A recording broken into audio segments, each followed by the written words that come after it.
একটা প্রশ্ন করি আপনাকে। আপনি যখন জন্মগ্রহণ করেছিলেন তখন কি আপনি কোনো ভাষা নিয়ে জন্মগ্রহণ করেছিলেন? Definitely not. আমরা যখন জন্মগ্রহণ করি তখন কোনো ভাষা নিয়ে জন্মগ্রহণ করি না। আমাদের পরিবেশ এবং পরিস্থিতি আমাদের ওই ভাষার উপর আমাদেরকে এক্সপার্ট করে তোলে। ধরুন আপনার কথাই চিন্তা করেন, আপনি যখন জন্মগ্রহণ করেছিলেন তখন আপনার বাবা আপনাকে বাবা বলা শিখিয়েছে, আপনার মা আপনাকে মা বলা শিখিয়েছে এবং আপনার পরিবেশ পরিস্থিতি আপনাকে চিনিয়েছে যে কোন সময় কোন কথাটা বলতে হবে। The same thing happen in English. আপনি যখন ইংরেজি ভাষা শিখতে শুরু করবেন তখন এটার কিছু ফিউ স্টেপ আছে, মানে এটা সব ল্যাঙ্গুয়েজের ক্ষেত্রে একই।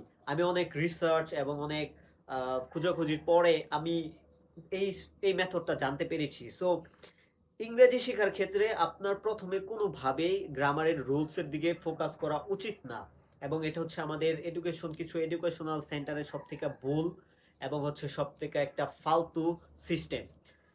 আপনি জাস্ট চিন্তা করেন আপনি একজন নিউবর্ন বেবি এবং আপনি একটা নতুন ল্যাঙ্গুয়েজ শেখা স্টার্ট করবেন, তো এটার জন্য আপনার কি করতে হবে? আপনার টানা 1 থেকে 3 মাস জাস্ট ইংরেজি ভিডিও দেখে আপনার সময়টা পার করতে হবে।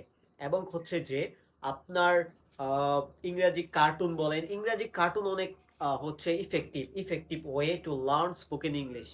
সো আমি স্টার্ট করতে যাচ্ছি 30 days spoken English learning series. আমার 30টা ভিডিও দিব আমার ইউটিউব চ্যানেলে, এবং হচ্ছে যে সেখানে আমি দেখাবো আমি কিভাবে ইংরেজি শিখছি উইদাউট গ্রামারে। সো আমি আশা করছি যে আমার ভিডিওগুলো আপনাদের ভালো লাগবে, এবং আমার এরকম আহামরি কোনো সেট আপ নাই বা হচ্ছে আমার এরকম এক্সপেন্সিভ কোনো ফোনও নাই, বাট আমি মনে করি যে আমি আপনাদেরকে কিছু দিতে পারবো। এবং বিশ্বাস করেন, I have been learn so many skill just using YouTube.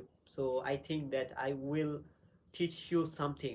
I will not teach you in anything. I will just share with you my skills. So